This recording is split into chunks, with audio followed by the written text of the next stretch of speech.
قل هل يستوي الذين يعلمون والذين لا يعلمون إنما يتذكر أولو الألباب. بگو آیا کسانی که می‌دانند و کسانی که نمی‌دانند برابرند؟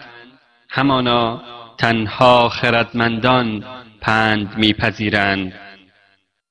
حضرت رسول صلی الله علیه و سلم را الله سبحانه و تعالی آیه ها را نازل می کردن. آیه به تدریج قرآن نازل می شد، وحی به تدریج می آمدن، احکام به تدریج می آمدن.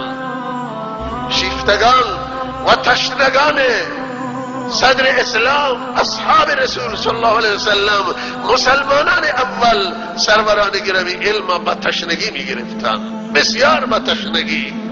آیه های قرآن را یاد می کردند و حفظ می کردند، در سفر و حضر احکام یاد گرفتن و به تک تک احکام الهی با جان و دل عمل کردند، با تمام وجود عمل کردند. نماز یک برپا شد، سروران گرامی و چه اندازه مایه روشنی چشم رسول الله و مایه روشنی چشم صحابه بود. ایمان آمد و الله سبحانه و تعالی ایمان نازل کردن و ایمانیات نازل کردن. صحابه ایمان آوردن به قرآن، به وحدانیت و عظمت و قدرت و بزرگی خدا و به آنچه که ایمان لازم بود به او که به ایمان بیاورند ایمان آوردن. و چه اندازه محبت خدا، عشق خدا در دل صحابه رضوان الله تعالی علیهم اجمعین موجود.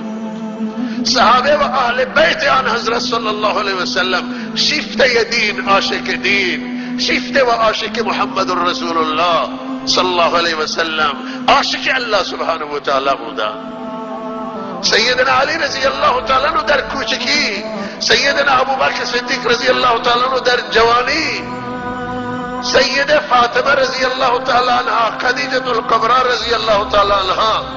سیده فاطمه در کوچکی و سیده خدیجه عمر بالاتر از آن حضرت داشتند. در او عمر خود سیده عایشه، سیده حفصه، سایر ازواج مطهرات و بنات رسول الله، فرزندان آن حضرت و صحابه مهاجرین و انصار که بعد انصار شد، همه اینها شیفته اسلام گرفته، اسلام با چنگ و دندان محکم گرفتن. غلام های مکه، غلام های مدینه، برده های صدر اسلام، کنیزان، سمیه ها و ام ایمن ها اسلام محکم گرفتن و گفتن که اما مرده بودیم الله ما را زنده کرد. خدا را شکر میکردن که ما گمراه بودیم نمردیم، ما هدایت شدیم، ما راه بلد نبودیم، خدا ما راه بندگی را بلد کرد، راه خودش را. جاهل بودیم، الله به ما علم و نور علم و نور معرفت ما نصیب کرد. صحابه عالم شدن، کوچک و بزرگ، جوانای صحابه، خرد و کلان، هر یک به یک اندازه، همه مساوی نبودن، همه یک اندازه علم نداشتن، ولی همه تشنه علم، محتاج علم، شیفته علم شدن. علم آمد، معرفت آمد، دانش آمد سروران گرامی. و یعلمکم ما لم تکونوا تعلمون، آنچه که نمیدانستند بلد بودن.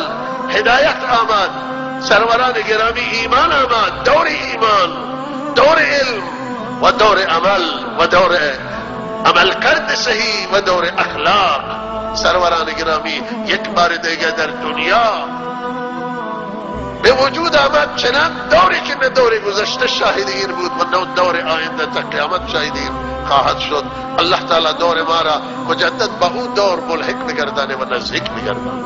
چنان سروران گرامی صحابه شیفته علمن، فرزندان صحابه شیفته دانشن، شیفته علمن، شیفته قرآنن، حافظ قرآن، عالم قرآن، حافظ سنت، عالم سنت. لفظی که از زبان مبارکه حضرت خارج میشه کلمه یاد میکنند، می نویسند، قرآن می نوشتند، سنت ابتدا من شد که بنویسند برای تکتو که نوشتن، ولی بعد اجازه آمد برای نوشتن حدیث. حدیثا شبها می نشستند و تکرار می کردن. تمام زندگی حضرت علم بود، معرفت بود، روشنایی بود، هدایت بود آن حضرت الگو القاری فضل الرحمن بگم قرآن چه زیبا تلاوت کردن. لقد کان لکم فی رسول الله اسوة حسنه. صحابه تمام تلاش شدن که مانند آن حضرت نماز بخوانند، روزه بگیرن، حق چرا ادا بکنن، مانند آن حضرت صلی الله علیه وسلم در راه خدا با اخلاص بندگی کنند. آن حضرت را نمونه خود گرفتن. چه دوری بود سروران گرامی، چه زندگی آمد، چه حیات آمد. همه دنیا سروران گرامی متوجه نور الهی شد. قدرتمندان خواست این خاموش کنن، زورمندان که احساس میکردن برای حکومتشون خطر لشکر کشی کردن. وقتی که صحابه رسیدن به مرزهای ایران و فرمانده قشون ایرانی با او روبرو شد، صحابه حضرت مغیره رضی الله تعالی عنه با او روبرو شد و گفت شما چه کاره اید، برای چه هدفی آمدید؟ گفتم ما قوم بدبختی بودیم، گمراه بودیم، ما سنگ و گل عبادت می کردیم، ما جلد و پوست را می خوردیم. الله سبحانه و تعالی به من رحم کرد، برای بسوی ما از خود ما کسی را فرستاد که سبب هدایت ما شد. ما تو خدای واحد لا شریک عبادت می کنیم.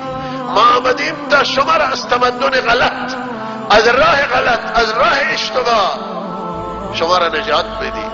صحابه آمدن تا ایرانی ها را از ظلم و از اسارت پادشاهان خلاص کنند. صحابه آمدن تا رومی ها را از برای کشور کشایی و ملک گیری و ریاست نیامدن، برای خزانه های ایران و روم نیامدن. صحابه آمدن تا رومی های برده و اسیر را از دست پادشاهان ظالم نجات بدن.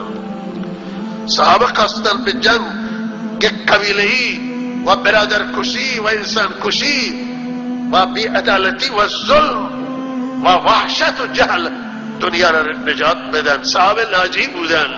حضرت رسول صلی الله علیه وسلم ناجی بود، اهل بیت حضرت ناجی بودن. اینها برای نجات انسانیت و بشریت تلاش کردن در عالم اسباب و ناجی اصلی الله سبحانه و تعالی است.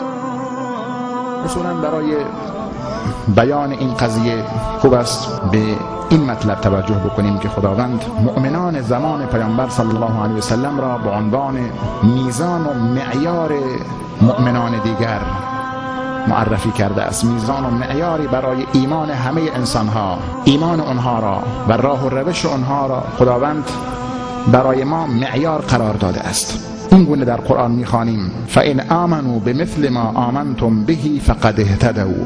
خطاب به کیست این آیه؟ اگر ایمان آوردن اینها به مانند آنچه که شما ایمان آورده اید پس هدایت شده اند.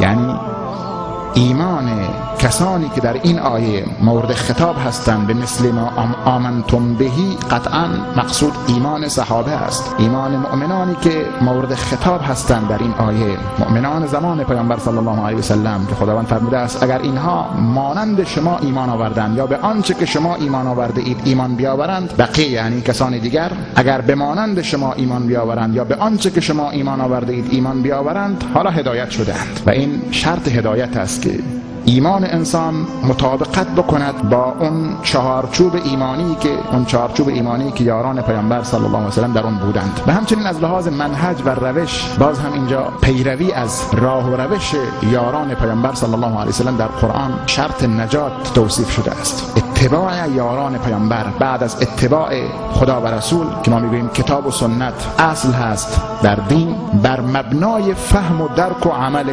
یاران پیامبر صلی الله علیه و سلم باید کتاب و سنت فهمیده شود. نه همینطوری شخص بخواهد بدون توجه به فهم و درک کسانی که قرآن در بینشون نازل میشد، کسانی که پیامبر در بینشون حرف میزد و برای آنها جلساتی داشت، سخنرانی میکرد، تعلیم میداد به آنها، چگونه میتوان تصور کرد که ما تعالیم پیامبر را و تعالیم قرآن را فراتر از درک و فهم و عمل یاران پیامبر صلی الله علیه و سلم بفهمیم؟ یعنی فکر بکنیم که ما چیزی میفهمیم که آنها نفهمیده اند، به درکی میرسیم که آنها درک نکرده اند. خیلی گستاخی میخواهد، چون آنها مخاطبین اولیه قرآن بودند که قرآن به زبان آنها و در زمان آنها نازل میشد. اگر کسانی قرآن را بفهمند از این امت، فکر نکنم بهتر از یاران پیامبر صلی الله علیه و سلم قرآن را بفهمند. چون قرآن به زبان اونها و در زمان اونها نازل میشد. هیچ کس نمیتواند ادعا بکند که من قرآن را بهتر از یاران پیامبر میفهمم. اونها اهل لغت بودند، اهل زبان عربی بودند. حالا عرب زبان ها هم نمیتوانند باز، چون اونها هر گونه مشکلی که برایشون در فهم قرآن و در درک قرآن پیش می آمد مستقیما به شخص پیامبر صلی الله علیه وسلم مراجعه می کردند. معلم و استاد در بینشون بود و این کتابی که برای آنها نازل شده بود خیلی راحت می توانستند با مراجعه به معلم و استاد اول این امت اون اشکال را برطرف بکنند. درسی که پیامبر صلی الله علیه وسلم به آنها میداد، تعالیمی که پیامبر برای آنها عرضه می کرد، سخنانی که آن حضرت برایشون بیان می کرد، قطعاً برای اون یاران، برای اصحاب پیامبر قابل فهمتر بود از ما که دور